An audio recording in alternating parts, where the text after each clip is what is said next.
Kwanza wa Yohana, waraka wa kwanza wa Yohana sura ile ya 3, sura ile ya 3 na mstari ule wa 2, nitasoma wa 2 na wa 3. Wapenzi sasa tu wana wa Mungu. Wapenzi sasa tu wana wa Mungu, wala haijadhihirika bado tutakavyokuwa. Lakini twajua ya kuwa atakapodhihirishwa tutafanana naye, kwa maana tutamuona kama alivyo. Tutamuona kama alivyo. Yesu Kristo huyo.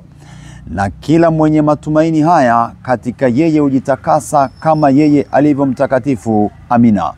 Na kila mwenye matumaini haya ya kuitwa mwana wa Mungu, mtoto wa Mungu,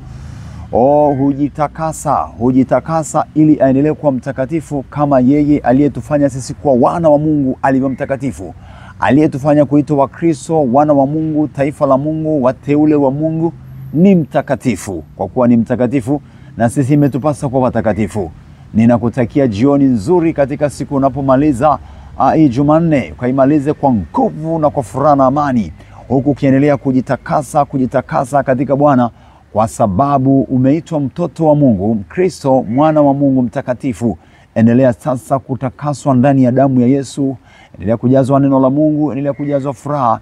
Maisha yako yaendelee kuwa amani na utulivu kwa jina la Yesu Kristo. Usiogope, usifadhaike, usibabaishwe na lolote. Simama imara tu. Yesu anakujua.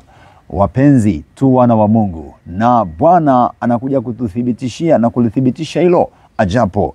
Tuendelee sasa ili wana wetu endelee kutambulika, asili yetu, uraia wetu, lakini agano letu liendelee. Tuendelee kukaa ndani ya agano liloletwa na Bwana, agano la damu ya Yesu. Tuendelee kudumu ndani yake, kukaa ndani yake siku zote, tukimtazama Jehova Bwana. Bwana Yesu akubariki, akuvike nguvu na uwezo. Bwana Yesu msaidie huyu mtu, tusaidie sote tunakuhitaji. Tunahitaji msaada wako.